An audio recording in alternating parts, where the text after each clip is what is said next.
All right, how's everybody doing? Welcome back to You Don't Know About episode 55. We're so glad to have y'all back.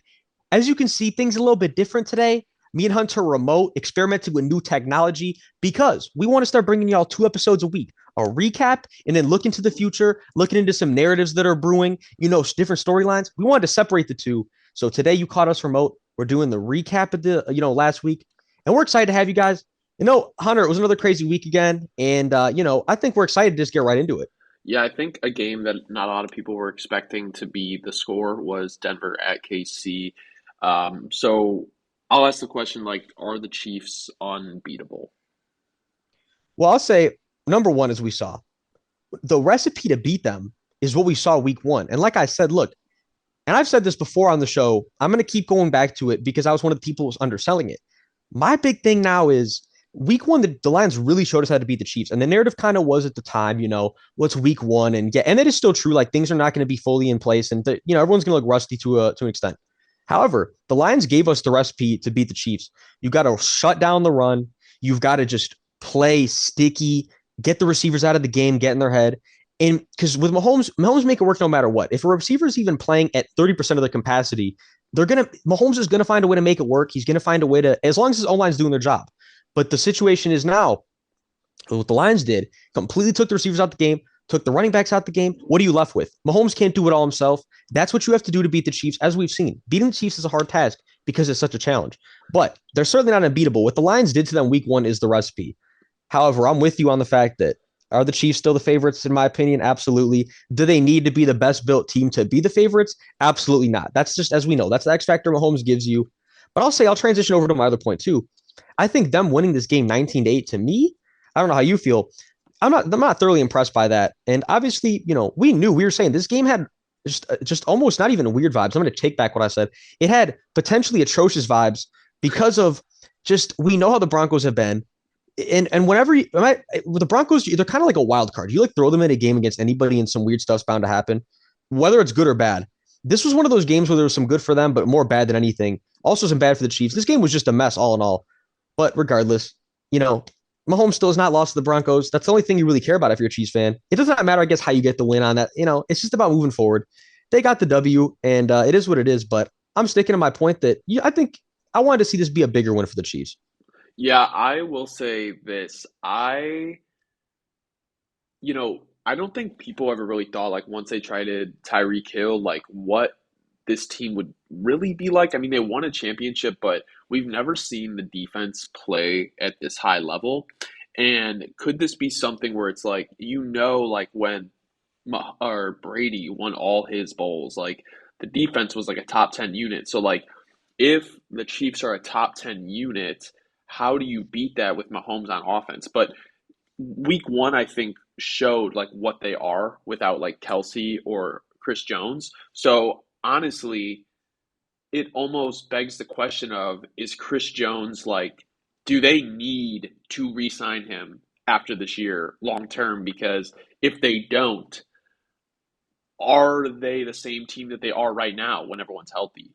But at the end of the day, like just to kind of go into it, like you'd like to see the offense put up more points. I think the need for another weapon on offense is crucial, especially as Kelsey gets older. They need to find somebody that can be another number one option for Mahomes.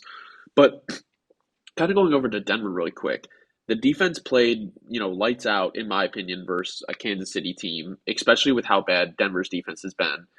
But the thing is, like, I just don't know where they go from here because Russ threw for 95 yards. Like, their offense is just pitiful. Like, I don't like what they're doing at all as a team. Like, it feels like they just need to, in my opinion, sell as much as they can, get as much draft capital, and get the guys that Sean Payton wants in there.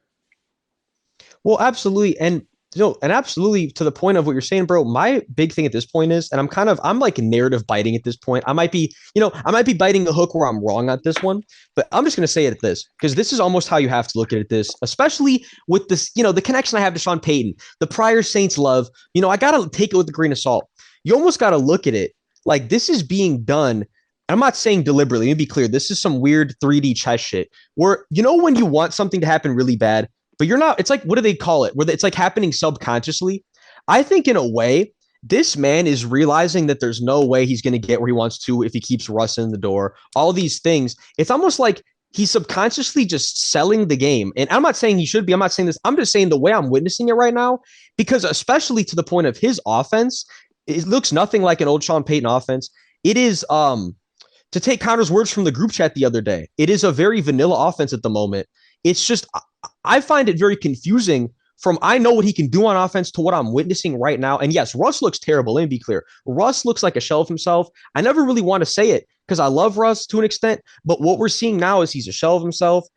He can't get the ball deep. Like I said, it looks like he's taking all of his effort to get the ball 30 yards downfield. It just does not look like old Russ. The 95 yards, the 2 interceptions, it's just atrocious. And the one play where they rolled the pocket and everybody just kind of like just sat there and ran into the same zone as each other. Like, what would that's the one play I can't get out of my head from this game. What it was going on in that play? Can like, you know what I mean, bro? There's just so many questions and I have no answers. It's almost like it's worth it just to tank for like a top two QB at this point because it's like And somebody they're brought it so in up. shambles. It's just You over. remember that clip? Do you remember that clip of Sean Payton saying that if there's Yeah, ever a year yeah. someone was going to tank for the number one pick, It it's should this be year? this year. Yeah.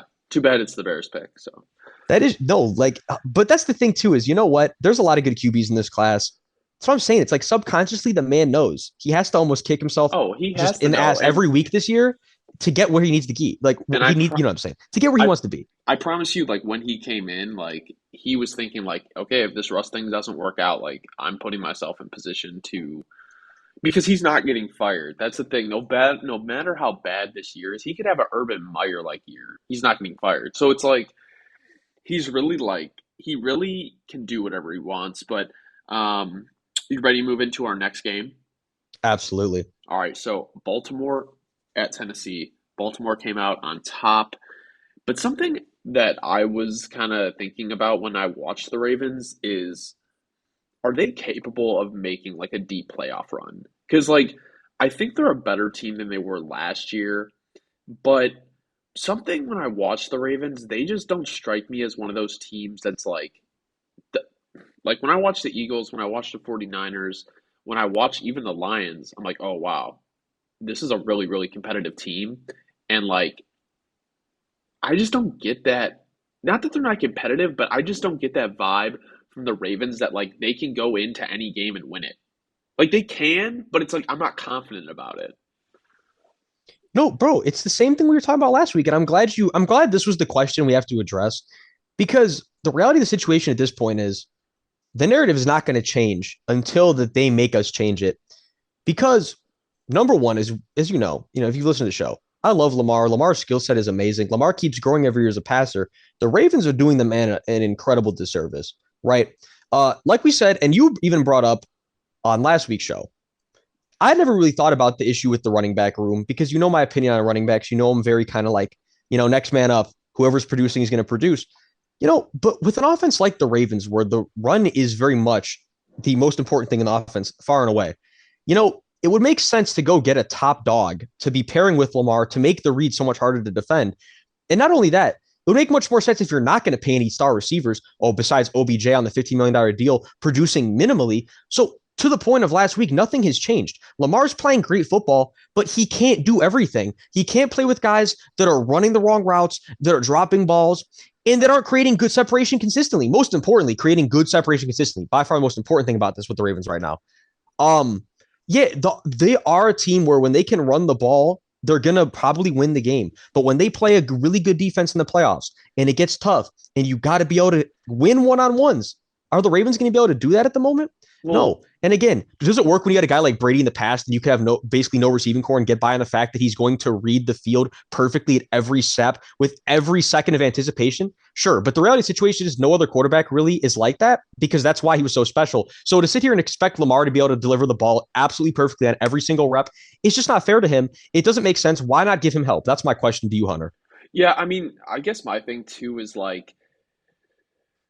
I mean, he can operate the offense and like Zay Flowers looks good, but it's like 15 mil for OBJ. And I know that was Lamar's guy, but it's like he's not producing like a 15 mil a year guy. And like whether that's to be like a $15 million a year decoy, like in my opinion, your offense isn't loaded enough with stars where you're able to do that. Like there's no like I want to say I can't remember what I put, but Gus Edwards. It's just like I've never been super high on Dobbins, and he definitely gone after this year, especially with injuries, and they're not going to re-sign him. But like someone made, I forget who it was, and it was I don't know, flipping a second round for Saquon. Like he's always injured, but like at least you have like a dual threat on offense. Like yes, Lamar's going to scramble and like he's going to get those rushing yards there, but like if your pass game is Zay Flowers and like Mark Andrews, I don't really think. I mean, OBJ, yes, he's like everyone's capable, but it's like where is that guy that's really going to put you over the top? And I don't think they have that because like it needs to be someone outside of Lamar. So it's just like it's just frustrating. I mean, their defense is awesome, but they'll always keep them in games. But I just I think they still need that one piece on offense to really like take them over the top. No, you absolutely do. Especially because, and here's my thing also.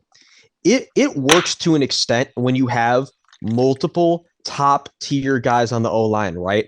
But again, just as I said last week, the only guy that I would say that's playing top 10 at his position on this O line is Tyler Linderbaum.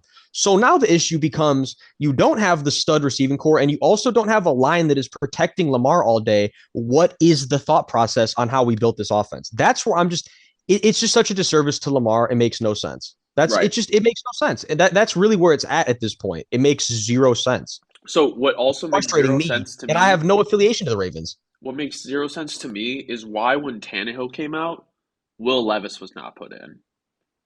Why? So I'll say I'm Why? definitely going to switch over to the They Titans here in a sec too, because I have to address them also. they spent a second round pick on Will Levis. And the I understand the idea of like drafting a rookie and letting him sit. I think more teams need to do that. A lot of these guys are thrown to the fire and bust out because of bad coaching, bad situation, whatever.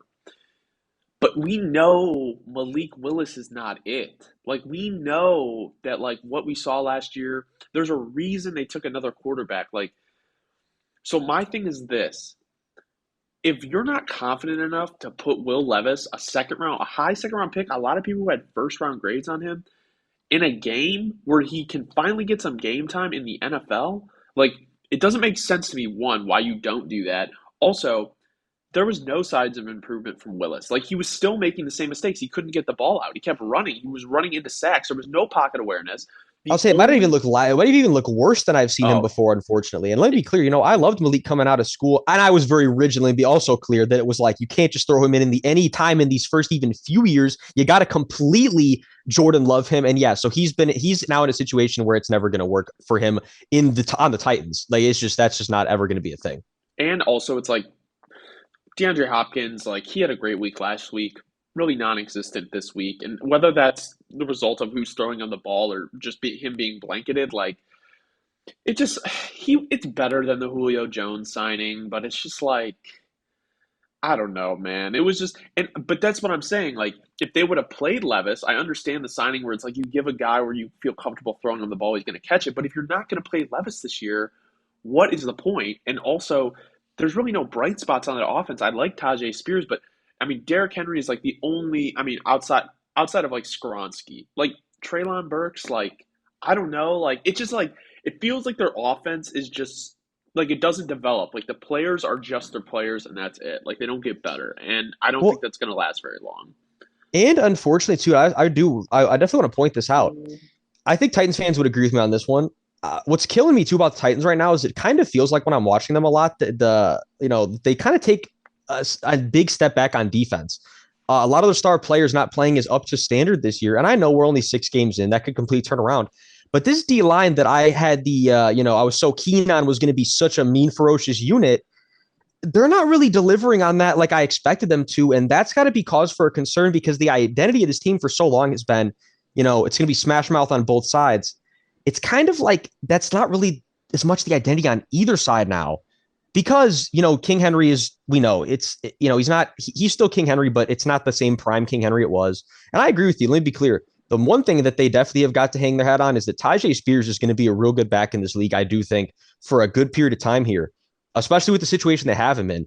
But you can't just as we've seen, you can't just build around a star running back.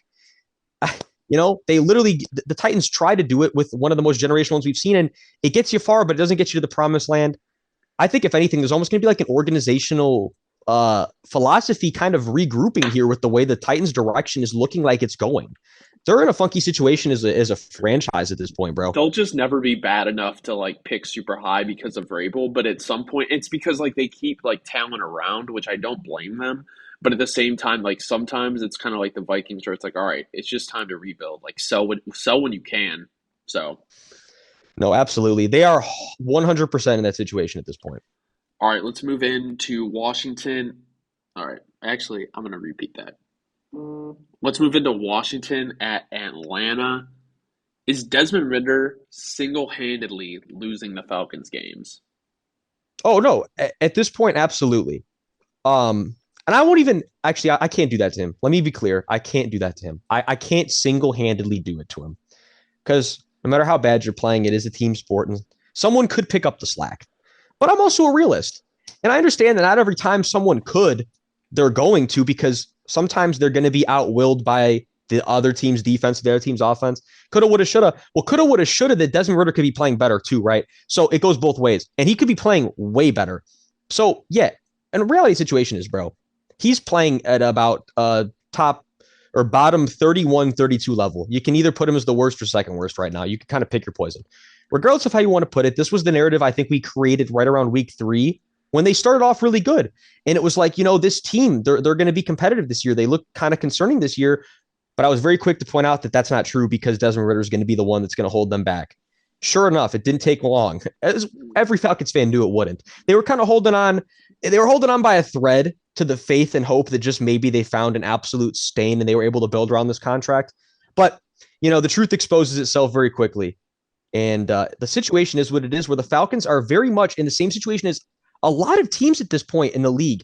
I don't want to say a lot, but I'd say a fair handful, bro, where you have so much about the team that you gotta love, but then that position you need most, you absolutely have got a lot of question marks there. And it's not like there's an easy solution either. I mean, the closest comparison I can make to them, I mean, they're not even close on defense, but like kind of like the Jets, like they like a lot of stuff besides like the O line. Like I would say the Falcons O line is probably a little bit better. I don't think they're anything crazy. I think they're really good at run blocking. Their pass blocking is questionable in my opinion, but um, something else though, like I don't know, like that last pick that Desmond Ritter threw was really bad, and especially when you have playmakers like Drake London and Kyle Pitts, like Drake London has really been coming into his own these last 2 games. And I think it's showing like if you feed him the ball, like he's going to produce. Pitts has picked it up, but throwing the ball 47 times with Desmond Ritter is not a recipe for success. And that last pick, the fadeaway into the end zone, it's ridiculous. Like the Falcons lost by 8 points, and they had one less than double the amount of first downs. I believe the Commanders had 13, the Falcons had 25. That is ridiculous. Like they had way more yards. Like Washington allowed 400 yards. The Falcons had 400 yards on offense and lost this game. So, bro, this needs to be discussed, right? Because I didn't really even think about this till just now, but this is the truth of the matter, right? In my head before this, when you just were saying how, yeah, and they so 47 times they threw the ball. But the routed situation is too. This was the first time in a while that the Falcons' run game was just getting kind of like, actually, I can't say that because the Lions. However, we expect that the Falcons' run game is going to get going. I'll put it like that. And this was definitely one of those days where, the Commanders' front showed up, did their business, holding them to under a first down every 4 carries. And you know what? And Art Smith's like, you know what? I got to give my guy a shot. I got to, not only that, it's almost like to an extent, again, 3D chess type activity. Even if you know it's not going to be the best option, you got to give it a shot in the sense of like, I'm going to prove to everybody that says to me that I got to take these shots. We got to give him a shot. It's like, okay, we're going to give him a shot. We're going to see how it goes. And then when he comes out and shits the bed, it's kind of like, oh, now you see why I'm not giving him these shots. You know what I mean? So I think that's just how you got to look at this if you're Art Smith. It's like, well, I gave the man every opportunity he could to show me that he had some moxie and could deliver at what we drafted him to do. And it's just not what's occurring.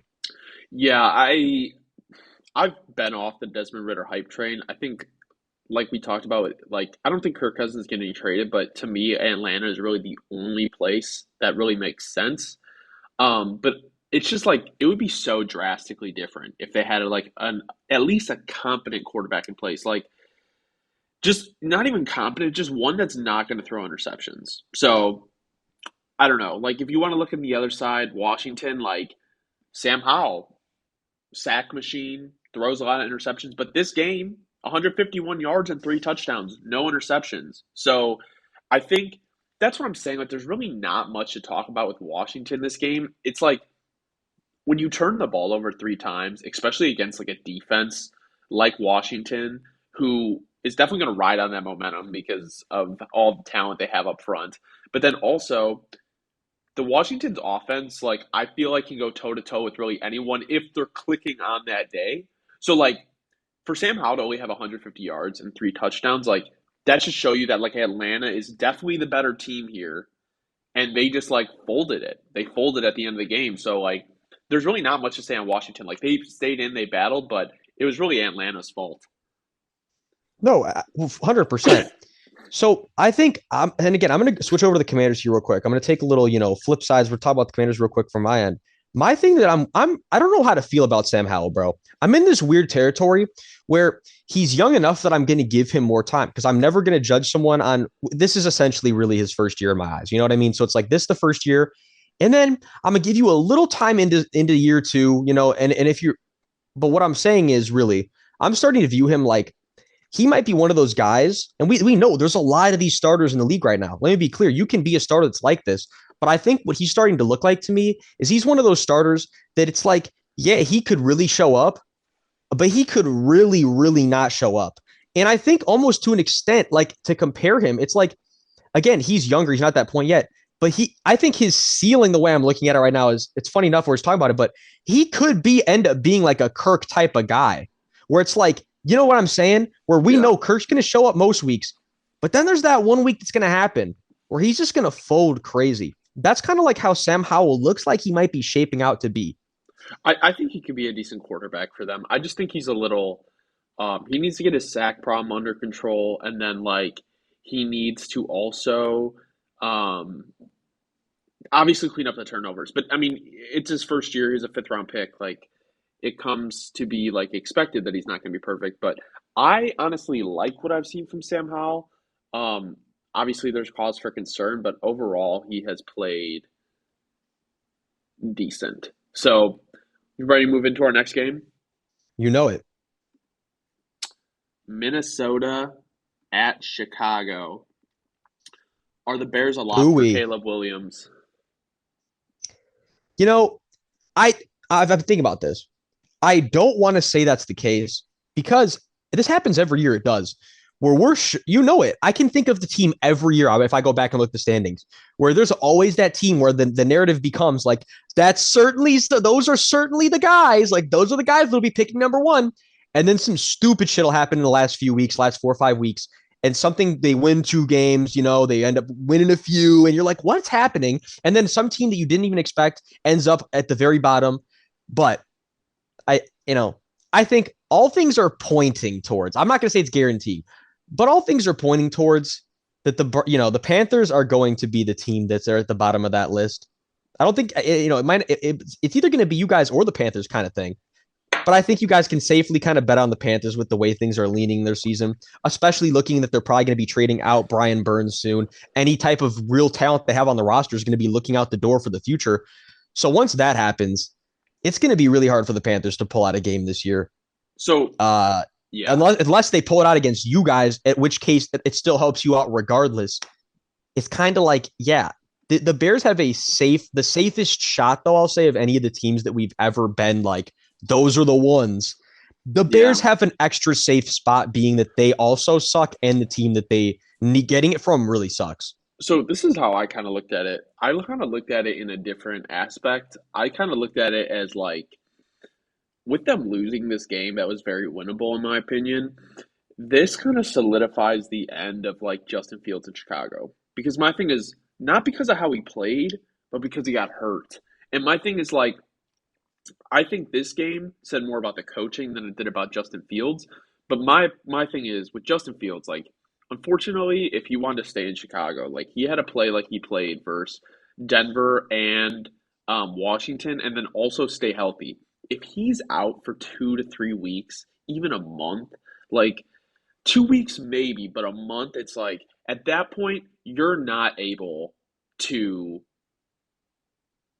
you're not able to prove yourself where they feel comfortable and evaluate. Like they will probably ship you out at the end of the year and take Caleb Williams because it's just like it's too unreliable to try and base what little success you've seen with him and then project that over the long term. It's just not going to work. And the Bears played ugly this game. It feels like they forgot what they learned in that Washington game. They didn't roll Justin out, anything like that. And the defense played good, but unfortunately, with Fields getting hurt, I think, I don't really have much hope. And the fact that the coaching staff rolled this team out like they did the first 3 weeks of the season, like should show you that they have a way that they want to run things.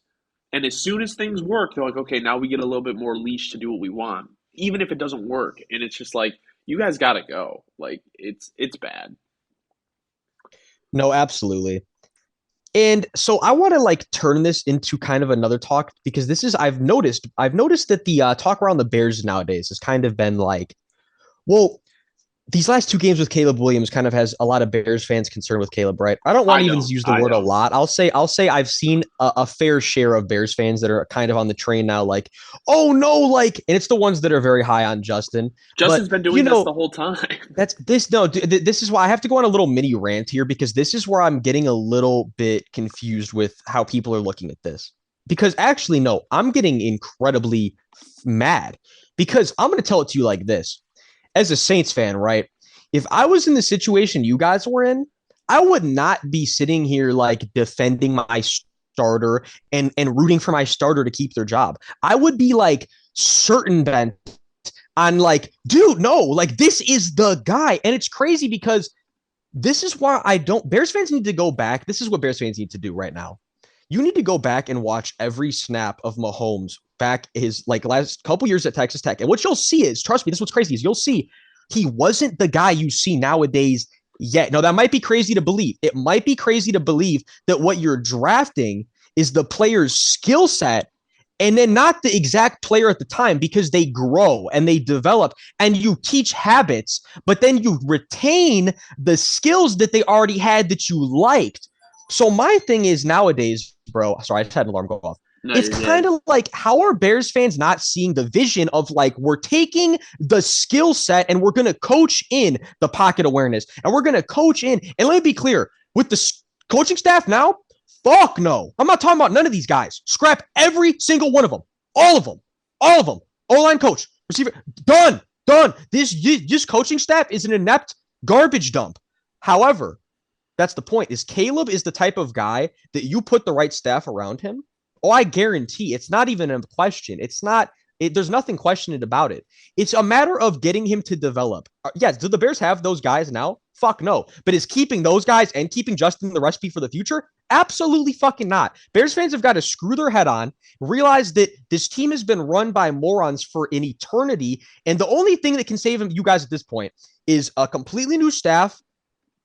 Poles is in question. Whatever. Poles probably keeping his job, but Poles has to bring in a perfect staff, right? But on top of that, y'all have got to take Caleb because taking a guy like Caleb can erase the last 50 years of trash. And if y'all, it's my thing is if Bears fans can't see that at this point, I can't even, I don't even know what to say. And that's just my mini rant for the day. No, yeah, and that's something that is very frustrating. Because it's like at the end of the day, at the end of the day, like you have whether or not Justin becomes successful after this year in the NFL, it's not going to happen in Chicago, in my opinion. I think he needs a new change of scenery. I'm okay with Poles staying around. I mean, like, he set us up with 2 draft picks, and he has done well in terms of accumulating capital. He's made some bad moves, but overall, I think, in my opinion, the pros outweigh the cons. So, Caleb Williams has one bad game. Oh my God. Justin has had horrible games, regardless if that's him or the situation or anything. Like, the reality is he's had multiple of those games, and we can't have that. That can't keep happening. So, my thing is get a new coach, get a new quarterback. Then it's like, then we're all good. We can reset. We get an offensive minded head coach. We're good to go. Okay. So, moving in just the Minnesota side, I'm just gonna go on Minnesota, and then you can go real quick. Um, Minnesota outcoached the Bears at every level, even without Justin Jefferson, like KJ Osborne, Jordan Addison, like they played. And I feel like the game really switched when TJ Edwards, when that fumble recovery, which was inbounds, was overturned. I think that's when we knew the game was over, and I think the players felt that too. Um, and they dialed up pressure on Justin, and they shut down the offense.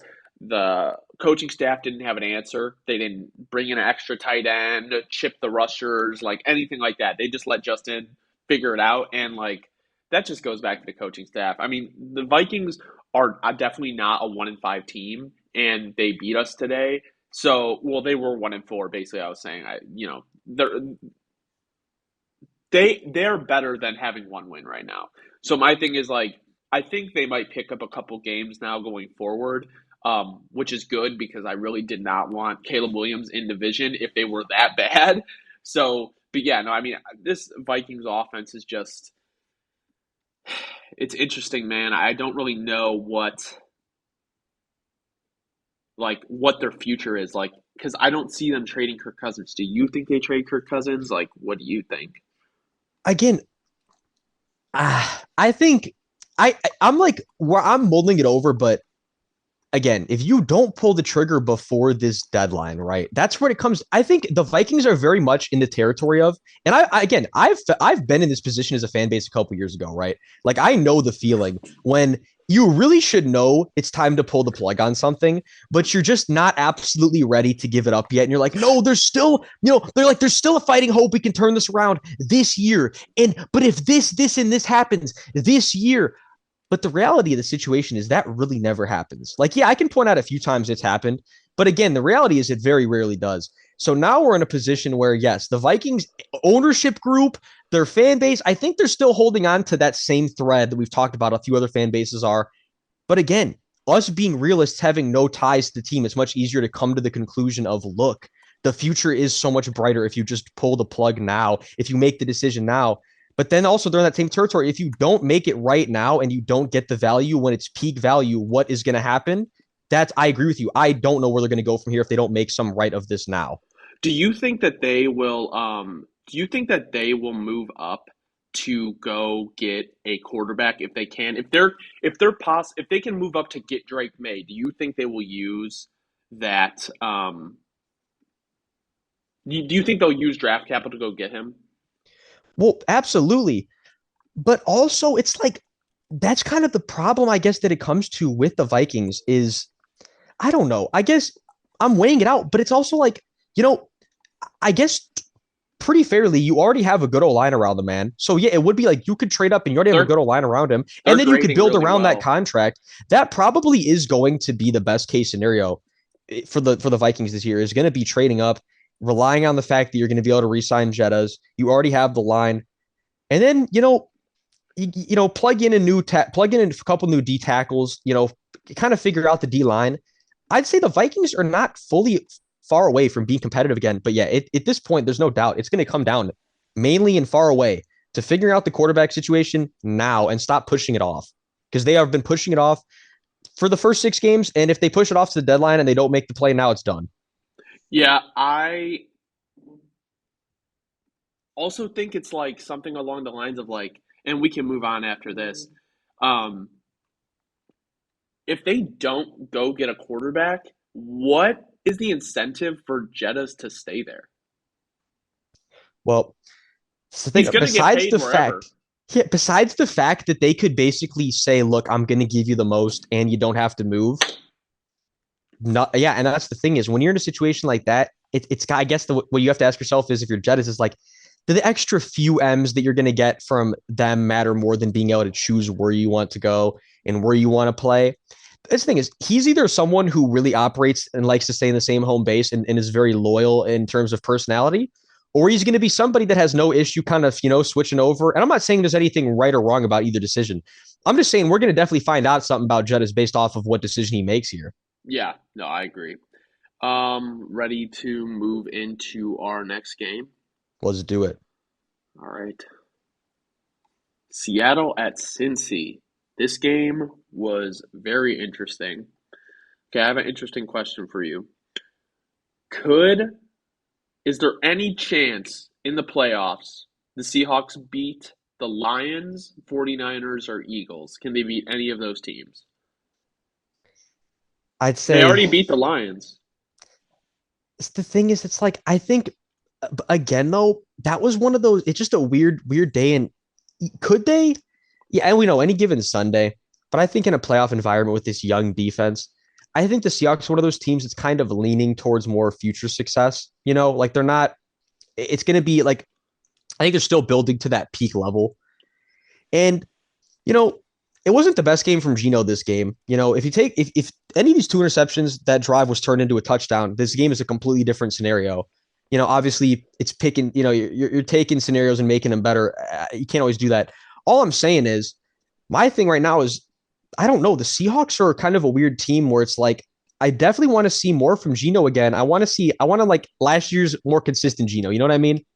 Yeah, no, definitely. I don't see like I don't think that's all him. I think the O line has been a little messed up, and I honestly give them props for hanging in this game. I think Cincinnati is the better team.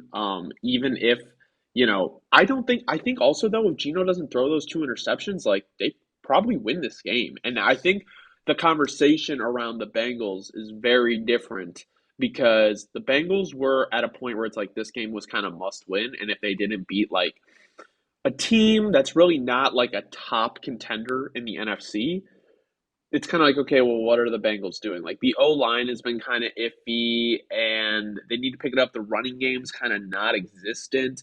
Joe Burrow played good enough to win, but not great. Like the Bengals just have like weird vibes around them. I don't really know, but kind of like go back to the Seahawks. I mean, like this game was they led in time of possession, they led in yards, they led in first downs, but they were 1-5 in the red zone. So my thing is like 1-5, like kick two field goals and you win this game.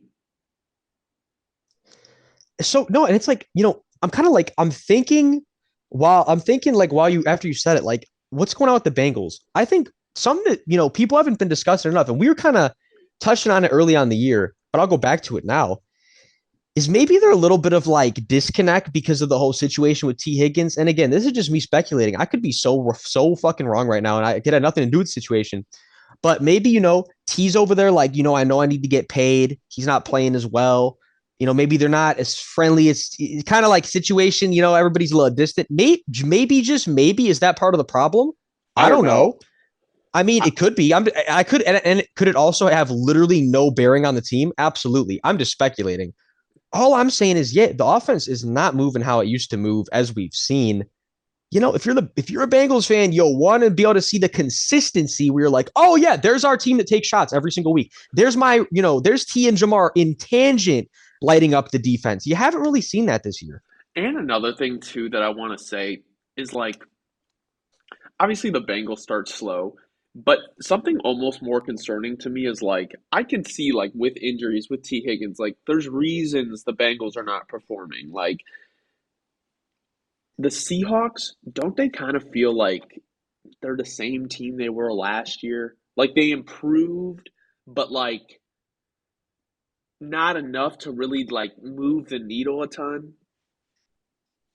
No, absolutely. Yeah, that's part no, and that's first of all, yes, that's exactly where they're at. And I would say, you know, again, with in terms of like their future, you know, they kind of start feeling like a team where we have to ask, like, okay, well, what exactly is the direction?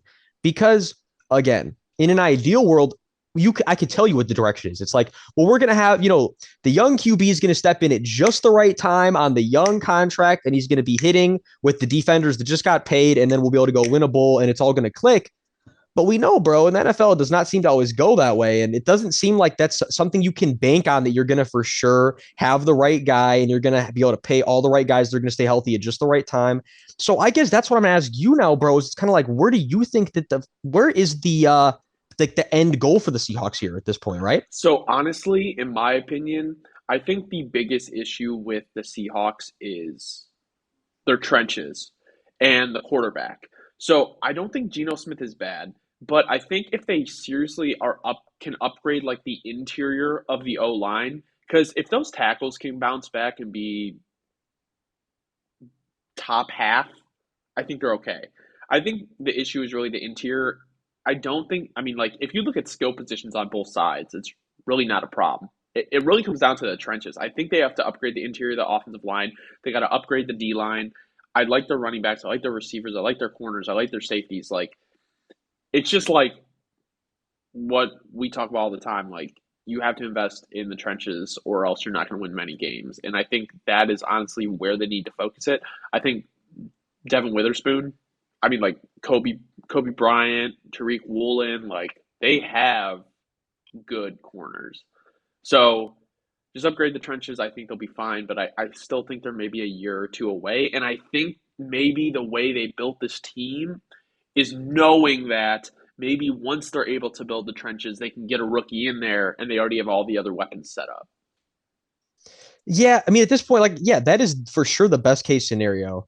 It's just, it's going to be something we definitely gonna, we're gonna have to monitor it over the next few years because this is either a really good recipe or this was a complete whiff and miss. But we're definitely gonna have to keep an eye on this one Yep. because again, like you said, it's like they're a bad team, and it's not like Geno's a bad quarterback. Let me be clear, I'm not even hating at all. I'm just being objective in the sense of this probably at the moment is not going to be enough to go all the way. And if this is the peak, well, it's going to be a failed experiment. That's all there is to it. All right. Ready to move into our next game? Yeah, you know it. Wow. San Francisco at Cleveland. Do you think San Fran loses another game this year? I'd say yeah, absolutely. And you know what? I'm going to click on their schedule right now, and I'm going to tell you exactly when I think it's going to happen. Okay. I think it will happen against the. I think the Eagles will do them. I think the Eagles will do them again this year. And at least I can't talk about the playoffs, but I'm going to say when they play them, they got to go to Philly in the cold in December. I think there's a good chance that Philly's going to beat them at home.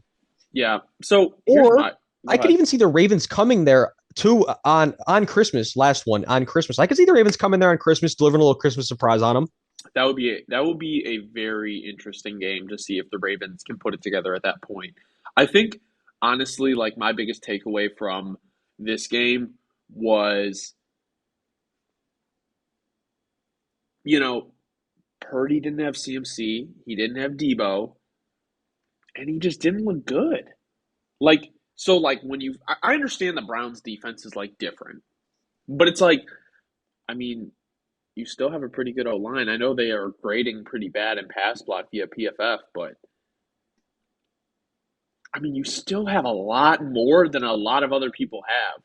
So my thing is like to play that poorly, and I understand everyone has those games, but it's just like this is the first time we've seen the 49ers not just like dominate. And it was ugly.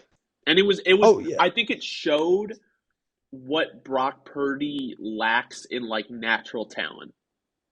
No, for sure. And I was going to say, to your point, you're absolutely right. So, and again, you know me, I've been at this point, I'm like a Brock Purdy supporter. And I don't say anything at this point. I've been saying positive things about him, but while still acknowledging that he's really at his best when the team's also performing at their best allows him to be, because that's really the only way that the marriage works. Yeah, I think to your point, this is really one of those games where I don't think. Yes, we see bad. My point I was going to make is we see quarterbacks that are good have really really bad stinkers, but I don't know if I ever see like an elite quarterback have a stinker this low. Like this is a really low stinker where it's like you barely got over the 100-yard mark. You threw less than 50% completion. You did not even throw one more touchdown than interceptions. You evened out the ratio. Like that's one of those stinkers that you really, really don't see like stars having often. So if anything, what I think we need to come back to the situation is it's kind of like let's slow the roll on the whole like he's a star, he's elite. He does his thing. That's what I think. At this rate, Brock Purdy does his thing, and he does his thing really well when the offense is playing at its peak. But like we said, if you throw him into a normal guys and like the average Joe per se QB situation, it's not all that easy. It doesn't look as easy as he's making it look on these other weeks, right? That's I think the main thing we got to hit at. Yeah, and I also just in my opinion, and then I'll move on to the Browns. Because like my thing also is like the 49ers have a really good defense, and they lost to a XFL backup quarterback. Like, I guess my thing is like, if you're as elite as you're supposed to be as a team, there's no way you should lose this game to the Browns. And even if the 49ers were healthy with CMC and Debo, I'm not all that convinced that they'd win. I mean, it's like, you know what? And this the thing is, they had their chance to win this game too. That's the thing is, let it be clear. They had their chance. They pissed the drive away. It's not like And they didn't have a chance. It's not like they didn't have multiple chances. They were the ones who like they didn't get beaten. They legitimately lost the game. And let me be clear, hats off to the Browns. You played a hell of a game. You got to play like that against a team like this when you're that outmatched. They deserve the win completely. That's not what I'm saying that they didn't. All I'm saying is the Niners threw them the game. That's really what it comes down to. and also, here's my thing. Okay. You trade all this for CMC, and you don't have a pick until the third round, and then you use it on a kicker. Now, people could say, like, oh, yeah, he hasn't missed yet, and Purdy put them in position to win, blah, blah, blah. You, I know kickers have off games, they miss kicks, but to use a third round pick on them when you don't have a first and second, it's just kind of like he. It's just bad optics, in my opinion. Like, you can't lose this game to a backup quarterback on the Browns.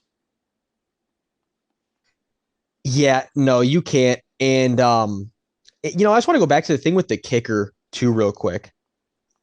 You know, not that again, Jake Moody's not even like he's having a bad year or anything. I just think, when we look at a lot of great kickers and their draft position. I think what the realization you got to come to as a GM is maybe the less pressure you put on these guys coming out of school, the better they're going to perform once they get into your organization. It's almost like they're a completely mental case position. Yeah, I'd say of any other position group, they're the most emotional, they're the most whatever you want to say, where they get in their own head. So you got to kind of throw them a bone in the sense of you can't put all that pressure on them. You got to just let them come in and have nothing on their shoulders. You got to kind of just, this is your only shot. You got to you got to almost lick it, but in the sense of, but then there's no pressure where it's like, you have to be the guy. It's kind of like you either are going to be a guy and make in this league or you're not, but we didn't draft you with the pressure of like, you have to be the guy. I right. think when you take a great kicker and you put that pressure on him, it's kind of just, it makes him fold. Yeah, I didn't like the pick. I think, I don't know. It just was unnecessary to me. And I think also, and this is kind of like going to be my cap on this, when PJ Walker throws you two interceptions and you're an elite team like the 49ers, that's two extra possessions that they didn't score on. And like you have to take advantage of that, and they just didn't. So I that's pretty much all I have. I mean I think it's just kind of like a I don't want to say it's a fluke, but like obviously everyone loses, and the Niners are 4-1, so you can't really knock them. I guess I just don't like the way they lost the game. No, this is definitely, and I'll say, like, I used to have those weeks when the Saints used to be really dominant a few years ago, like 2018, 20, where you're like, we really just did this against a team where you just show up so flat in a game you should have won. That's one Yeah, of those ones. But again, but again, it's all about how you bounce back, and it's a 1 week at a time thing. If you bounce back next week, you look great. You can't sit here and hang your head on this week. It's 1 week. You got to move no, forward. no. Ready to move into our next game? Let's do it. Carolina at Miami. The Panthers, what are they doing? Are they going to win a game this whole year? I mean, looking at their schedule and what they might do before the trade deadline, it's not looking likely. I mean, Yeah, what? I mean, they unfortunately. win. They win versus the Bears. Like, what's? I mean, I'd be okay. I'd be. I would hope they would lose, but it depends on where the Bears' position is sitting. I mean, like the Houston next week. I don't see it. Indy maybe, but I don't know. I don't know where they squeeze out a win on the rest of their schedule. Yeah, and this is so, you know, I'm kind of coming. Let me be clear. I'm coming to this from, and in no way a place of haterness. I'm coming in from a full blown case of sympathy here. Because like I say this every week, but I like Bryce a lot, and I like, you know, I've always wanted to, it's like, I want to, it's like, it's hard to say when they're in your division, but you get what I'm saying. I want to see the man succeed. Because I've been high on that he's going to have a good career. But the truth is, and it's becoming more and more evident every single week, he could not have been thrown into a more atrocious situation. He couldn't have. The O line, not good. The receiving core minus Thielen, not playing good at all. The running backs are playing good, I guess. That's a bright side, but it's not like it matters because the O line is not good. Back to the defense, all the good young names are all up for grabs for trade right now. They're all probably not even going to be here after this year. The restart point is going to be so low for the Panthers that it's kind of like by the time that Bryce is even developing and it's time to pay him, what is this team going to look like? Is paying him going to completely hinge off all the progress they made with all the young players? They're in a fucked situation Yeah, from my point of view. just a bad way. I feel like they did a very bad job of like timing all this out, especially like in my opinion, like if you know you're gonna go get a quarterback and trade up for him, why'd you not take the two first for Brian Burns? Because you're not getting that now. No one's offering two first for Brian Burns. Like that was like a just a critical mismanagement of assets. Like two first? Why would you not take that? Especially when the Rams were bad. So I guess here's my thing. Okay. So the Panthers are actually the highest scoring team in the NFC South, which is insane. But they actually played okay this game. And Adam Thielen is playing really, really good, which is super surprising. I mean, it's not like he was like there wasn't anything left in the tank, but it's just like I don't know. They just it to me it didn't seem like he was going to be that guy. I mean, I got him in a lot of fantasy, so I'm real happy about it. But here's a stat that I looked this up because I knew it just goes with our narrative. Chuba Hubbard, Chuba Hubbard ran for more yards this game than Miles Sanders has this whole year in any game. And it's like, okay, why did you pay that guy? Why would you not just go get the top receiver on the market? So I don't know. I honestly feel like if they get a true number one receiver and push Thielen down to that two spot, I actually think their offense looks okay. I agree, but it's also funny you say that because I that don't like their also that line also though. kind I of don't like their conflicts line. my side note I had about Adam Thielen this year is in a weird way. And like follow me for a second. It's gonna sound stupid if you don't let me finish the point because you'll see what I'm saying. In a weird way, it's almost like Adam Thielen's productivity is tied to him being the number one in any given offense. And let me be clear with what I'm saying. Because it's not like he doesn't run, he's not like the crispiest route runner. He's not the crispiest anything, but he's got great hands and he's crafty. So it's like when he's your first read and you're really like, we're stealing, as opposed to someone else, you kind of you'll witness him doing the crafty shit and you can kind of like slip it into him right in a tight window. You know what I mean? Like right when he's turning around, coming back to you. He's that kind of receiver. Like he's a QB friendly receiver.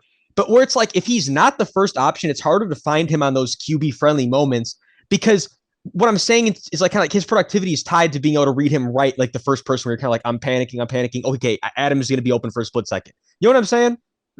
No, I feel you. And I get it. I mean, there's a reason the Vikings didn't keep him. I don't know if they just weren't in their plans, if they didn't like him or whatever, or maybe they felt like he wasn't being productive in their system. Um, but yeah, no. So kind of going into Miami, I mean, I think the Carolina defense obviously had no chance against the Miami offense, but I'm not gonna lie, the way the game started, I was like, oh no, no way Carolina beats Miami. Um, I like I said, I mean, I keep saying it, but I got a lot of stock in Carolina's pick this year. So, but Miami, like their defense, man, I don't know. Like, I really thought Vic Fangio would get in there and they would be able to pick it up, and that's just not looking like it. I know Jalen Ramsey isn't back yet, but basically all I got to say about the Dolphins is one, if their defense picks it up, they're unbeatable, and two, Tyreek and Tua, I would say, are my favorites for MVP. Yeah, no, 100% with you on all that. I had a couple funny side notes about this I wanted to point out. Okay, And okay. also just, I wanted to come back on a take I had a couple years ago also. Number one, we'll start off light, we'll start out funny, but I'm not even kidding when I say this. It's ridiculous, but it's actually true. Besides, besides when he first came in the league, I'll acknowledge that was not the move. That was a mess. But, you know, Eli Apple has now found himself in three separate in a row situations where he plays on a really, really good competitive team, and it's hilarious. It's like wherever Eli Apple finds, he's somehow Eli Apple always finds himself. He started off in the Saints when we were really, really competitive. He goes over to the Bengals. Now, sure enough, he finds himself over here on the Dolphins. Like, what's going on, man? What is Eli Apple doing to deserve these situations? It's like But then also, who was what that were you gonna NBA? say? No, it's like that NBA player. I can't remember his name. Is it like um oh man, what was his name? He won like 3 rings in a row. Like he played for Golden State, he played for Patrick Toronto. McCaw. Yes, I knew it was Pat. That's I hilarious. had Patrick McCaw in my head, and I was like, I don't know, that doesn't sound right. But yeah, no, Pat McCaw. Yeah, so that's funny, bro. I noticed that too. That it's so random. But then, yeah, so take I want to come back to it. Let me be clear. I don't even know if the audio would still exist of this. This was literally like a couple years ago at this point. But I remember there was a period of time where Deshaun Elliott was getting reps with the Ravens pretty heavily. And I was like, I think he was like coming in for someone injured. And I was like, yeah, this guy Deshaun Elliott, man, like he's got a future in the league for sure. Ended up getting injured. He wasn't getting the reps anymore. I kind of like lost track of him. I didn't really know where Deshaun Elliott went. But this year on the Dolphins defense, man, Deshaun Elliott's having a great year. And then also on the other side of him, Javon Holland is arguably the best safety in the league right now. This Dolphins secondary, once they get Jalen Ramsey back, man, my main point is like the Dolphins are going to be competing with anybody. I know the Bills game looks bad right now, but like I'm saying, I think having Jalen in that game would be a lot, would make that score a lot different. Would the Dolphins have won? I'm not saying that. I'm just saying come playoff time, when everybody's really juiced up, we know the Dolphins are going to be such a tough assignment for anybody. Yeah, yeah. I mean, regardless of their defense, you have to contain their offense, which the Bills did. So But maybe this, people, yeah, I don't know. I don't know. I We think, can talk about the Bills later, but they're just all over the place. okay, and like last thing I just want to say real quick too, though, and I know you're feeling the same way as me. Look, everywhere else on the O line is it's kind of like they've come together. They kind of, this unit's kind of established itself, right? But the center and left guard, like especially Eichenberg, man, the interior, the left side interior, it's like it's more than shaky. It's like we need to figure this out because it's the one glaring atrocity on the roster right now, and it's really hard to win a Super Bowl when you can't count on two of your guys on the interior. So maybe keep an eye on the Dolphins for a big trade, a big signing. I don't know what it's going to be, but definitely something because the truth of the matter is I don't think they're going to be able to make the bull run if they keep one. You can keep one of them starting, but you got to either move Eichenberg or win. It's not going to work. One of them's got to be on the way outs right now. Yeah. No, I Dolphins have some issues to fix. They're definitely still one of the top competitors in the AFC, though. Ready to move on to our next game? Yeah, you know it. Indiana at Jacksonville. This was kind of a gross game, but also not gross. The Colts turned the ball over 4 times. Minshew threw 3 interceptions, and they couldn't really get the run game going. Why is Zach Moss getting more attempts than Jonathan Taylor? Is it a ramp up? I don't know. Kind of seems like he's been healthy, even though he's been on the pup for quite a while now. So I don't know. Maybe he's just getting back into game conditioning, game speed. But anytime you throw the ball 55 times with Gardner Minshew, I don't really think it's like a winning formula. So yeah, I don't know what they're really doing there. I mean, the Jags D stepped up. That's not bad, but like what's going on also in the Jaguars pass game? It seems like half the time they're electric and half the time they don't. They're not like cohesive. Like they got a good core, but it's just like they can't stay consistent, and that's not what we saw like at the end of last year. Like they were on a roll and no one was stopping them. So what is the difference? I know it's a lot It of was like questions, but no, you're spot on. It's like that's where I'm getting a little bit confused with the Jags right now, bro, because the vibe, like you're saying, was so heavily like, oh no, they're guys. Like these guys they're some of those guys where they could go all the way. As of right now, they're like one of those teams where you're like, they're good, but come championship, conference championship, Super Bowl, I don't see the recipe for them pulling out that game against the better team. That's just exactly where the Jaguars territory they're in right now. Because again, it stems from the inconsistency, you know, but they're not on the same level as the Bills. Because I would say even when they play at their dominant version self, it's not that same dominance you see from the Bills, whereas the Bills also are on that same spectrum of inconsistency. Yeah, I don't know. The Jaguars are in a very weird kind of situation. I think if you could, you can't trace it back to one thing, you certainly can't. But I'll tell you what, bro, something that hasn't been talked about enough and is going to keep being talked about more and more as the future goes on here is it's very obvious that Trayvon Walker was absolutely not the pick. And if they took Aiden Hutchinson, I do believe the situation at the moment is not even slightly, it's significantly different on defense. So it's like, you know, there's a lot of things that have got to be talked about with the Jaguars. There's got to be, I don't know where the things go from here because I do still think what I'm trying to say is they're still going to keep going up. But to your point, we thought it was going to be much more steady up and much quicker. It's more kind of like they're on like a weird train that kind of like goes down and then goes back up. But it's steadily going up the mountain, but it's a mess.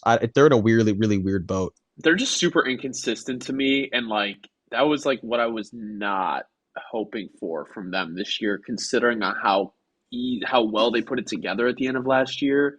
Um, I will say this though. Um, I mean, honestly, I think it's a surprise for everybody, us. Like, regardless if the Jags won by 17 this game, like the fact that the Colts are like staying in games and like playing competitive with mostly everybody is like really impressive, especially with Anthony Richardson possibly being out for the rest of the year. So I don't know what you do. Like, do you hope that you win more games? Like, do you want to win with this core, or with Anthony Richardson being down, does it really matter? Would you rather have a higher draft pick? What are you kind of leaning with? I would say, oh, well, again, I think the Colts are in the same boat as a lot of these guys that with the good young quarterbacks. It's like they're gonna be ready to compete if they swing and make the right swings over these next few drafts. But again, I mean, so yeah, let's just move over to this for a second. Let's just make this the topic for a second. It's kind of like if you're the Colts, what really needs to be addressed, right? I'd say, well, number one, I think you're pretty comfortable about the D line right now. It's kind of like D line. You don't got to reach on a D lineman in the first round or first couple rounds unless you get a really really good guy. I'd say I would probably be looking right tackle, like interior. You could definitely also take another swing on another receiver, but I think I would probably keep letting the young guys grow. You could take Josh Downs star has been really secondary good. guy, star corner maybe. But yeah, I think they're definitely more than a few pieces away. But like we say, we love that core of the team, Yeah, but they got a lot that they have to improve for sure. yeah. I agree. I mean, I don't really have much else to say on this game. I think Jacksonville hopefully continues to put it together through the end of the year because I still think they're one of the top teams in the AFC. I mean, I think this is their division. I mean, the Texans, that's like, I don't see any other team, especially without Anthony Richardson, like even competing for the division title. The Titans are just, I don't know. I, I have more faith in the Titans or the Texans than the Titans. No, yeah, like it's 100% at this point. Okay. So yeah, are you ready to move into the next game? I'm gonna kind of let you take this one. Yeah, for sure. So the question we have is, yeah, like, well, I'll get right into it. We're wondering. A lot of people are wondering from the outside perspective, right? Well, what is the Saints' problem? I say, how about I get into every single one of the Saints' problems because you can't really just boil it down to one thing, right? Okay, let's start with the positives of the Saints. I'd say I'd like our four-man line a lot. We come out and base a lot. I like our D line most of the time. Love Demario Davis. Demario Davis is easily one of the best defenders in the league. Tyrann Matthews having a good year. Moving over to the corners, Sean started out the year absolutely electric. He kind of not fallen off, but not had the best couple weeks past 2 weeks. But I can't complain about this defense. Bottom line is we have a really good defense, in my opinion. I love our defense. I think our unit is one of the top units in the league. But then we come over to the offense, and what's funny is we have great pieces on offense. You look across the board, you're like, Michael Thomas is a good receiver. Olave is becoming a great receiver. Rashid Shaheed has potential to be like a great receiver. Taysom Hill's playing really good at tight end this year. Weird, but he is. But then it comes where it's like, okay, the O line is playing very inconsistent. Derek Carr, inconsistent. Kamara's playing good. You gotta love I think the running backs are playing good this year, I would say. But then we come into what's really making this cog just grind against the wall and fucking break every single day. It's just the machine gears are breaking from the inside because of Pete Carmichael. And I don't think it's just Pete Carmichael too, though, because there's this weird thing that's happening where in my brain, it's like I really want to believe in Dennis Allen. I love his defense. I love what he brings to the table with the defense. I love that I've been able to pretty consistently have faith in that every single week because I was traumatized so long as a Saints fan as never being able to have any faith in my defense. It's kind of like, the MO became Drew's going to put up 45. They're going to score 48. Even if we score 43 and we win 43, it's going to be 43-40. You can never have just a stress-free day. It's been nice being able to become accustomed to having a good defensive game plan, some identity to the defense. But then it's come with this tangent where there's no accountability. The penalties have shot up. The team doesn't have fight consistently. It's like they show up really hot one week, but then they take their foot off the gas. And I think, again, what I'm trying to say is it comes from the philosophies of the coaching staff, the way they approach every single week. There needs to be more fire. Someone's got to be accountable. And the main problem with this team, far and away nowadays, is the way that the ownership group is handling the coaching staff and the coaching staff. That's how it from a pure Saints fan. That's how I look at it. No other way. Yeah, I mean, just from the outside looking in, the Saints just seem like a very frustrating team because it seems like obviously you want to improve the O line, but I mean, they have good weapons on offense. Like they have good players. Like the defense is good. Like Derek Carr can operate, but Derek Carr, I mean, I don't know how far he's going to take you. It's just incredibly frustrating because you have like a competitive team, and it's just like what's going on. Well, this the thing too is, but I say like, let me be clear. If people haven't watched a lot of the Saints, it's kind of like it's the classic, like oh, blame the offensive coordinator. You don't know what's going on behind the scenes. No, I'm telling you, like we'll pull up the all 22, man. I'm watching. Let's be clear. It's the situational. It's not even the play itself. It is the situational awareness to each play call that baffles me. And every Saints fan agrees at this point that's watching the game objectively. I'll give you the best example by far from yesterday's game and it's all, again, the decision making is a whole here, Hunter. It's the decision making ideologies. Let's go back. Let me take you back to yesterday from my point of view. We're losing 17-10, right? And it's a 29-yard field goal to make the game 17-13. Did you see this part of the game or no? Maybe. Hold on. Okay. Run it through me again because I did Our watch rookie this. kicker, right? Our rookie kicker Oh, misses a yeah. 29-yard field goal. All right. So here's my thing. That's garbage, and our kicker's a problem in him of himself right now, but we're not even going to get on him because he's basically Y'all just gave up somehow once the for minuscule nothing. of the issues. The thing that's crazy is, so he misses that. We come back down, and we're in position to kick another 29, 30-yard field goal. And yes, he's 0 of 2 on the day. He's playing like shit. But now, mind you, it's 4th and 2, and there's like still 6-7 minutes left in the game, whatever. Why don't we kick this one? Okay, we missed the last one. I get it. Let's make it 17-13 now. We're playing great defense all second half. Let's go. Let's get that ball back with a chance to win the game with the touchdown. Let's give ourselves momentum. So when we get this ball back, we can win the game with touchdown, right? No, what do? We go for it on 4th and 2. We throw a toss sweep outside the numbers, but it's not a power sweep. It's just a base naked sweep, like no blockers, no pullers. You can't make this shit up. We get stuffed. But Alvin Kamara is such a legendary player. Man almost makes dudes miss. Alvin slipping tackles almost makes it work, right? Well, no. So instead of making it 17-13 off of our mistake and then having a chance to go win the game, we get the ball back then being down 17-10. We get into the red zone again. What do? We don't score. It's been Derek Carr's MO his whole life, unfortunately, playing the NFL. I've known this when he came to the Saints. It's not changing on the Saints, unfortunately. We struggle as a team, and Derek Carr himself struggles in the red zone. By far the biggest issue with this team. And like I'm saying, there's a myriad of issues, bro. There's a myriad of issues. And what makes it funny is we're saying, yeah, why it's so frustrating is because they are on paper a good team. But you take all this foolery, you mix it in, they're a mid team. That's the results you're getting. They're mid because of outside forces, not what they have inside. That's what makes it way more sickening. Know who is mid that was supposed to be horrible? The Texans. Who? And that's the thing is you could really tell it's the coaching that is really elevating this team. A, Boom. a team, something that I have kind of an issue with. I mean, not an issue. It's just like, do they hate John Mechie? He's like not involved in the game. Like, I don't know if he's not playing well. Like, I don't know what's going on, especially with Tank Dell out. I think it's just the reacclimation process, though, from Yeah, the I mean, sense it of would like make he sense. missed so much with the way, with the lingo of Everything, how yeah. they change things. And it could, like, how, if they're comfortable with, if we audible it when he's in the game, are we sure that he's going to know every single one of these plays in the check? Like, are we sure? It's kind of, I think it just comes down to a safety thing. They want to make sure he really knows the offense. And they don't want to throw him to the wolves where he's going to lose confidence because he doesn't. So I don't think it comes from a place of malice. I just think it comes from a place of like, it's a safety thing. It's a very safe thing, especially with how serious what he was dealing with was. Yeah, no, I agree. I agree.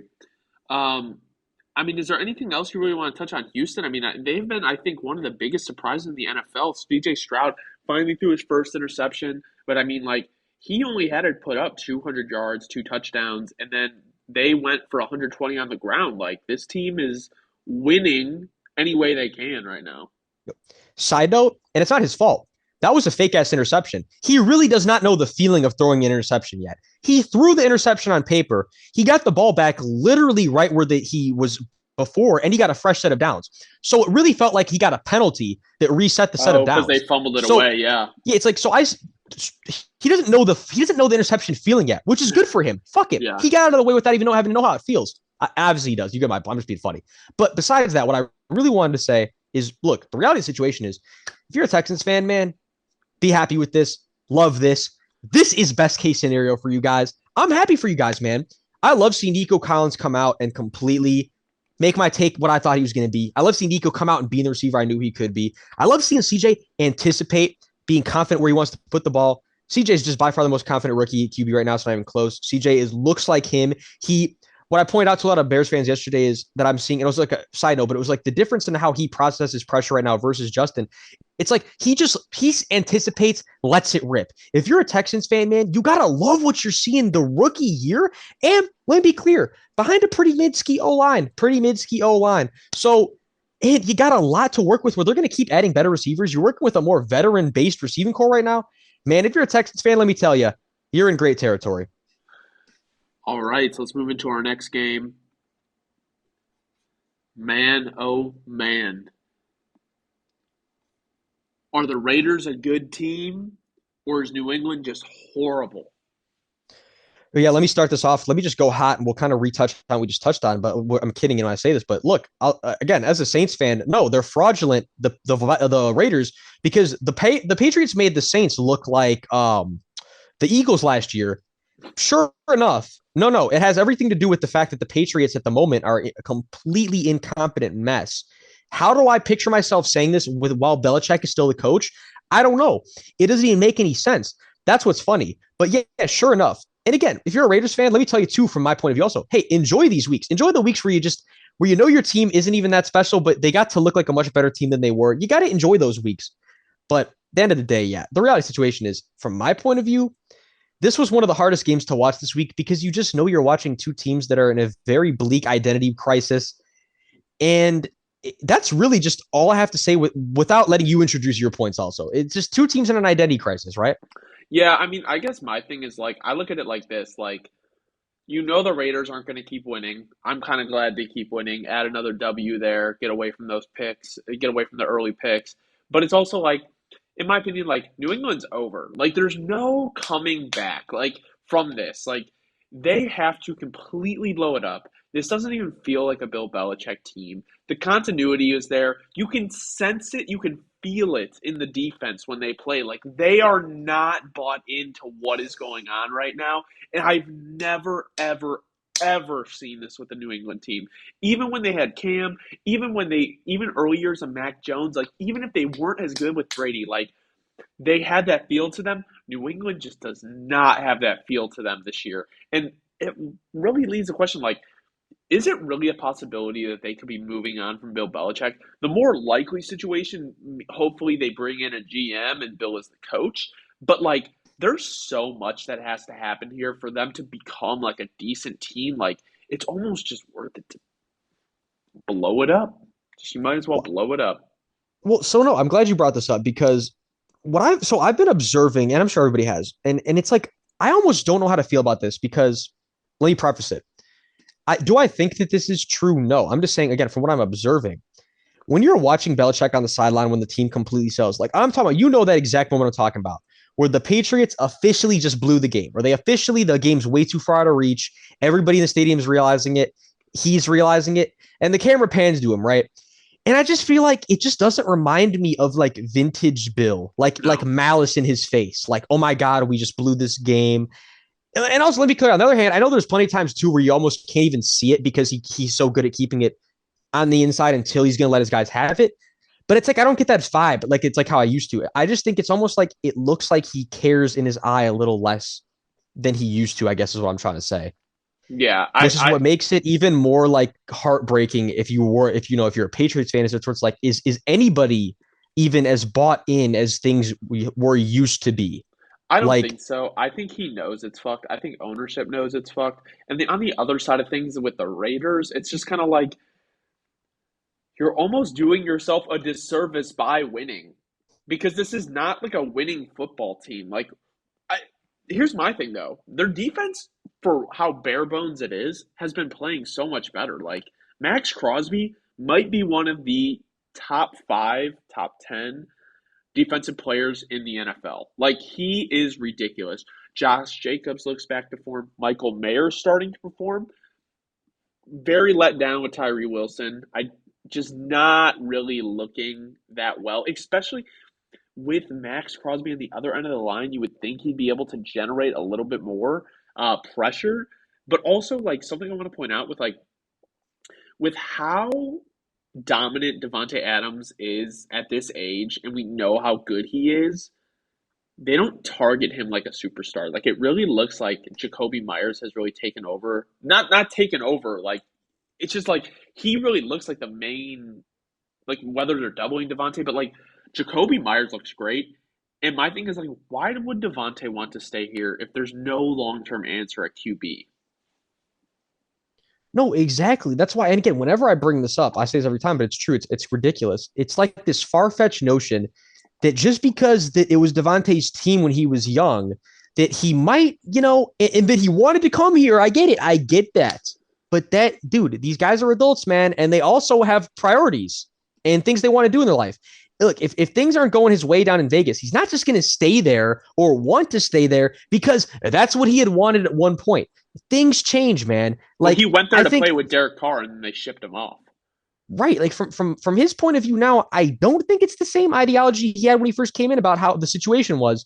And if you again, if all I'm trying to say really is if you don't think that it's a potential possibility in his head that he wants to get out of town ASAP, I just don't think you're looking at the situation objectively. No, no. I don't know. I mean, that's pretty much all I had to say on this game. It was really ugly. Jimmy G is hurt again. Like, that's the thing, too, is like he can't even get in rhythm with his starting quarterback because he's hurt. He's got a concussion. He had a back injury. Like, I don't know, man. I really don't know. I mean, do you have anything left to say on this game, or otherwise I'm good to move on? No, I'm ready to move on. I'm ready to move on. Just All two right. teams in an identity crisis. Arizona at the Rams. This game, even with the score the way it was, like it, in my opinion, was a lot closer than you would think. So, like, here's my thing: is I don't even have a question for this game because it's like, oh, actually, you know what? I'll ask this question: are the Rams a sneaky playoff threat if they make the playoffs? Like, could they beat a team? Could they win a playoff game this year if they made it to the playoffs? No, for sure. I think kind of like in a sense, it's almost like that Eagles game. I think it's almost like my comparing point because let me be clear, I don't even think they played that good that game. That's kind of my point that I'm trying to make is, they showed you they can still hang with big dogs for sure, even when they're not playing at their best.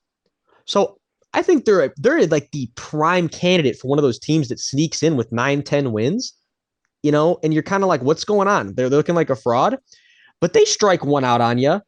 It's they're in that very weird situation. But I 100% think that they're in that stratosphere. I agree. I think they could sneak out a win. And something that I want to point out is like the way the Rams like evolved their skill players, like Cooper Cup, right? Awesome. But then you look at it like Puka's played well. Tutu's played well. Kyron Williams has played well. Like McVay has done such a good job where it's like almost like if a player doesn't work in his system, it's kind of like, is the player really that good? Like Cam Akers, we talked about it over and over again. They tried to trade him, he just wasn't working.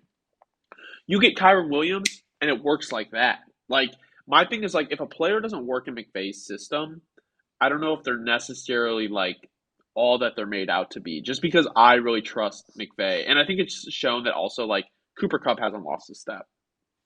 Oh, absolutely not. And side note too, it's like I think we'll use Tutu Atwell in this case, not even Puka. We'll use Tutu as our case study because again, when he had to get not even majority reps, but second, third majority reps in this offense, before Coop came back, first, let's go first 4 weeks. 6 receptions, 119 yards, 7 catches, 77 yards, 4 catches, 50 yards, a touchdown, 5 catches, 24 yards. Like the targets, and then the last 2 weeks only, two catches and then one catch, you know. But the thing is, I think my point is Tutu still is a good receiver. The point is, yes, when you're a good receiver in this offense and you're actually getting targets, you're going to expose yourself as either a fraud or a good receiver, and there's basically no in between. Mm-hmm. Well, talking about receivers, something that's crazy too is like for on the Cardinals side of the ball, 10 different Cardinals were targeted in this game. And like I said earlier, like I think the game was a lot closer than the score would indicate. The Cardinals were in this game for a very, very long time. And Yes, no, I, 100%. I think a thing also like where the Cardinals lacked is the run game. I think they really saw like the effect of not having James Conner. I really don't have much to say because outside of that, like the Cardinals played like exactly how you'd expect them to play. The Rams took advantage of when the Cardinals folded and they won the game because I think McVay is a better coach. So like I think it really comes down to that. I think obviously the Rams have a better defense, but it's just like this game was not like a lot of like people who don't like watch every game or like try to like keep up with every team. I think they probably look at this game and like, oh, this is garbage. This was actually a pretty good game. No, it definitely was.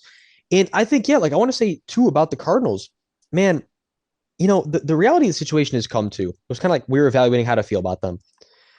The finale is in. They are a competitive, bad team for sure, bad team, but it's best case scenario because them showing they can be competitive with literally the bare bones scraps that Gannon is basically working with in terms of what other teams are playing at these positions. Look, man, that's what I'm trying to say is Gannon has these dudes. Let me be clear. I'm not saying anybody's trash. I'm not saying anybody's even a bad player. I'm just saying for what Gannon is working with compared to other coaches right now across the board is as a whole roster weight. The fact that he has them looking this competitive every single week when they still have almost basically every position group to kind of figure out. And then you got the X factor of Kyler. Are we going to hold on to him? Do we move on? Like the Cardinals have all the cards in play, and the cards just become even bigger. The deck gets bigger if you suck. Stay competitive, show you can compete in every game, but you lose because you want that extra deck in the card of like, okay, we're going to draft really high on top of this with the other draft pick that we got. Like it's perfect situation to just stay competitive and lose. That's what you want to see if you're a Cardinals fan this year. Yep. Shout out the Cardinals. Everyone was really doubting them coming into the year. Moving into our next game. Wow. This was not a game I ever thought we would be talking about in this aspect. The Jets come out on top versus Philly. The Eagles fell short, and I guess this is my thing is, okay, remember earlier this year how we talked about how like the Eagles don't have that like continuity and fluidity that we felt last year? Do you think the Eagles get exposed against elite teams or elite units when they can't put it all together? It's just, you know, it's like I'm not even going to say that yet. What I'm going to say is I think the consensus I've come to on this game was like it's kind of like how we looked at almost like the 49ers one, is it's like minus the fact that I would say the Eagles were playing at much better health, near full health. So it's different, but you got the same in the sense of like the team is playing good and they just played a bad game.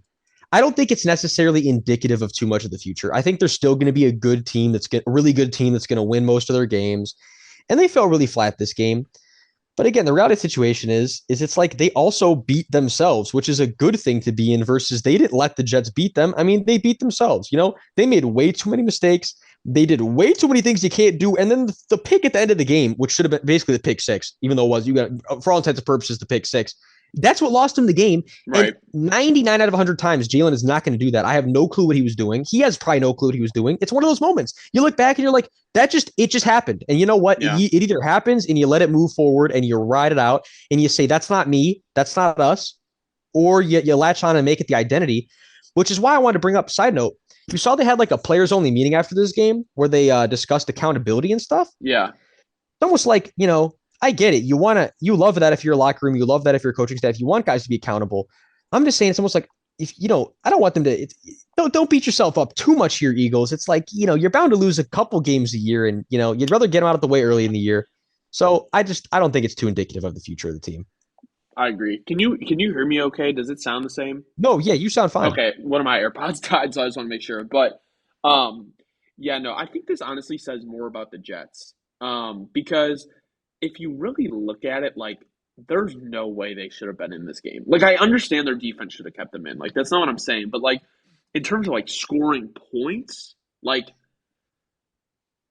if Jalen Hurts doesn't make those mistakes, I think even if they just keep it on the ground the whole game and don't let Jalen throw, like I still think the Eagles win this game because you don't give the Jets offense extra opportunities. And like during the game, when Brees scored that touchdown at the end, and the announcers were like, "Oh, someone's got to tell him you got to slide." In my opinion, I don't even think with all that time on the clock, the Eagles were winning. Like the Jets' defense was so dominant this game. It's like Brees Hall, Garrett Wilson showed out when they need to. Zach Wilson didn't turn the ball over. Like the Jets did everything right in order to win against an elite opponent like this, and it shows like how good the Jets defense was.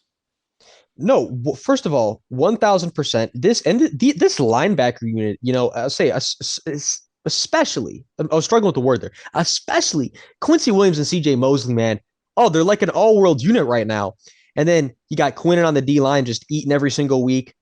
This defense is an elite unit, and that was without either of the starting corners yesterday. I mean, they're just the way they are coached. They are a ferocious unit. That's what you got. You just have got to love it if you're a Jets fan. But then I wanted to shuffle over real quick too to the offense is what it is. I love that Zach's hanging in there doing his thing. I'm not going to talk too much about the offense because the reality situation is we know what the Jets offense is, right? There's not too much to talk about until A-Rod comes back. Zach's got to hold on and then keep developing once A-Rod comes back. And I think that I'm not even all the way in or out on Zach yet. He's still a mystery. He still needs more time to sit, but I like the growth that I'm seeing. I still don't think that he's made like a jump. You get what I'm saying? Zach's in weird territory. We know exactly what the Jets offense is, irregardless. I'm not going to say too much about them.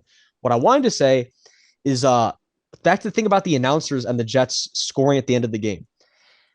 Call me crazy, bro. In what world would it make sense for the Jets, who already basically struggle to score every single possession, to not take the 3 points when their defense is playing how it plays? Because let's say hypotheticals. Let's say that they go down and then they fumble it. Or let's say that they go down and then when it's time to score, they actually get stuffed up. Or let's say that hypotheticals, gets your point, you leave too much time on the clock and you kick the field goal and then they go score anyways.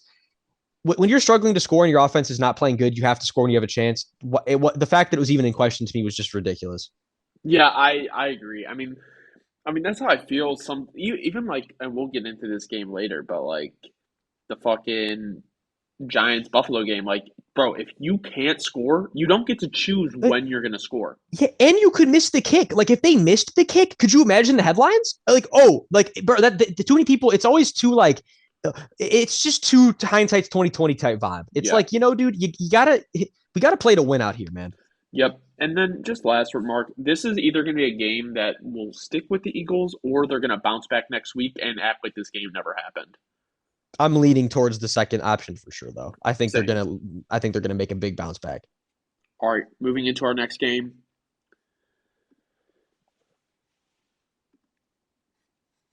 If Detroit played San Francisco this coming week, do you think they have a chance to beat them? For sure. Okay. Like, I think they would come match their energy for certain.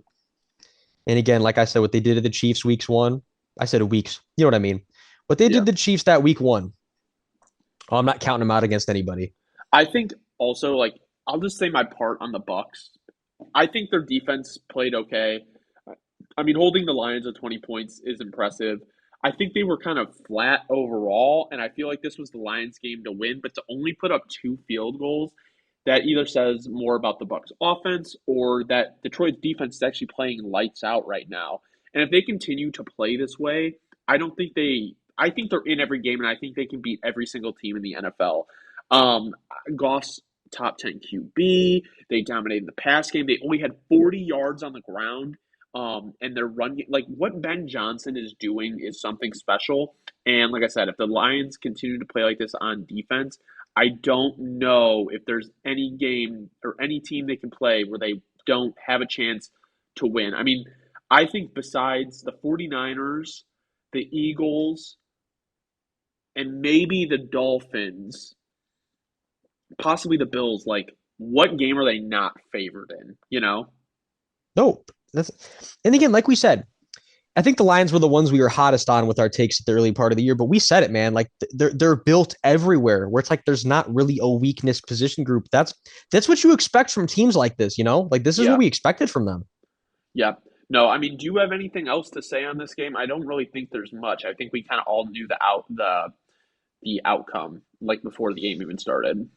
Yeah, I would say, again, all I really want to say is it's kind of like the Bucks are definitely also very much in. I got to give them a little bit of an apology where I thought they were going to be much worse than they are this year. They've shown me the Bucks can compete for sure, but again, throw them into that same category as so many other teams where you got to like a lot about the team, but then it's like we even asked the question last week, like, is Baker the long term guy? I think with his inconsistency, it's just that's what it comes down to. He's just never consistent enough that you want to say for sure, like, that's the guy that's going to bring us the Lombardi. And it's looking like that's probably going to keep being the narrative, right? Like, it's probably just going to keep being the narrative. We'll see though. Could he shut me up and completely go crazy these next, whatever, these next however many weeks? But it's like, is it likely? And no. And that's why I'm going to bring it up here while I have the chance. I feel you. Yeah. No, I agree. I agree. All right, moving into our last game. Oh wait, hold on. It didn't flip over our cameras. Hold on, let me change this. All right, there we go. Going to Buffalo. Wow, what the hell was this game? The Giants had this in the bag. I mean, here's basically my main points from the game. I don't really have much to say other than the Giants blew this game with the time management, and I honestly think this has a lot of issue to do with coaching. I think the Giants have a discipline issue. I think there's a lot of penalties. They don't get things done on time. The time management is bad. I really liked what they did on defense today, what Wink Martindale did on defense, but you could just tell as a whole, like this team is not like connected. But I think this says more about the Bills than it does the Giants because we kind of have known what the Giants have been this year. Bro, the Bills are one of the most inconsistent top teams that I have seen. It is so bad. And honestly, Josh Allen has played pretty good, but I think he has some of the blame for this. Like, this game should have never been close. If the Giants didn't mishandle that at halftime, they would have won this game because they could have just kicked the field goal at the end. Well, yeah, okay. There's so many things to start with, and this is well. I'm going to say this. Again, if you listen to the show, you know this. I normally am definitely on the Bills side of things. I got some love for the Bills. I feel for their history. Seeing them win a Lombardi, they would be by far one of the best teams to see do it. Where you're like, you know what, they're lovable. If my team's not doing good, I'm definitely going to root for them. You get my point. But this was one of those days where, from my perspective, it's like the Giants are so far the underdog. The Giants playing with the backup. I love me some Tyrod. It's like, let's see the Giants pull off this upset, right? I was definitely on the Giants bandwagon for this game. We were And talking about it. We were saying we had a feeling about it. yeah, no, like this was one of those really, really just absolutely atrocious 5 games. And sure enough, it delivered on everything. But then again, I don't know where. So the run before the half, what makes it such a disturbing play was, if you're Tyrod and whatever the case was, if the audible is true and he audibled that, he checked that. If you're Tyrod, you knew that if you didn't get in that end zone, like that was going to the half. For him to make that ballsy of a decision, like really getting the reins for the first time, man, that's an all-time stinker of a decision from him. But then number two, we'll go back to it because it's like if they just had those even 3 points before the half, not even a touchdown, they very likely win this game on a game-winning field goal. And we're sitting here saying that the Giants won this game 15-14 because they wouldn't have had to go for it at the end. They could have just kicked the field goal. If, ands, and buts, but you get my point. So, this is the ultimate frustrating game because, and I think the main thing I want to tie it into, and then I'll go to the Bills here for a sec, is like, look, if you're a Giants fan, this era has absolute Joe Judge vibes tied to it so fucking bad that you've got to be sitting there just absolutely enraged because the arc of their careers so far has been the exact same. If you remember, bro, Joe Judge came in, fooled the shit out of us. Joe Judge, everybody's on the train. Joe Judge, man, he's got him disciplined. He's got him rolling. He's got the team and identity. What happened after that first year? The wheels fell off, ripped off the train derailing.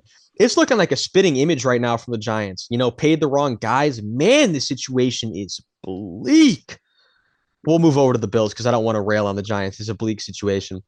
The Bills, on the other hand, you got to love the fact that you have a good team. But then, like I was going to say too, well, could we have chose a better time, bro, to post what we posted last week, where they are a great team that just does not show up every week? They're a great team that picks and chooses when they want to show up. And if you're a great team, that can't really happen. They're a great team, but are they a great team that's going to be able to go the distance? That's the only narrative around the Bills at this point, bro, because they pick and choose when they want to show up, and it's just not a recipe to go lift the Lombardi. That's really what I kind of got to leave it at, because I could sit here and say about all the things I love about them, but it doesn't matter because you don't get that same team every week. Mm-mm. No, you don't. It's frustrating to see them, and they're favorites every year, and they always start out super hot, and it's just like they can never just keep it up throughout the season. I think that's the reoccurring theme with the Bills. Like, I'm sorry, but I just can't pick them to win the Super Bowl. They do this every year, so it's just like very frustrating. I mean, I don't really have much to say other than like this game shouldn't have even been a game. But yeah, no, that's pretty much all I had for this game. Do you have anything else or? No, absolutely not. And yeah, again, we just got. I think it's a disservice to even say any more about this game. I'm with you. It's like let's leave it at the truth. The truth is that the Giants are a very, very bad bleak situation team, and the Bills almost found a way to give them the game because they just cannot show up consistently. It's a joke. Bills, please figure it out. All right, you want to give us the outro? Let us know. Thank you guys for listening. Yeah, of course. We already know, man. We appreciate y'all tuning in. Thanks for giving us a try on this new, we're giving new things a shot. We're glad to have y'all around. We're going to keep it going. In the future, come through, drop some questions in the chat. We're always here to chop it up. We appreciate y'all sticking through. And y'all have a great rest of your night, man. Come back around, drop a like, drop a sub. We appreciate y'all.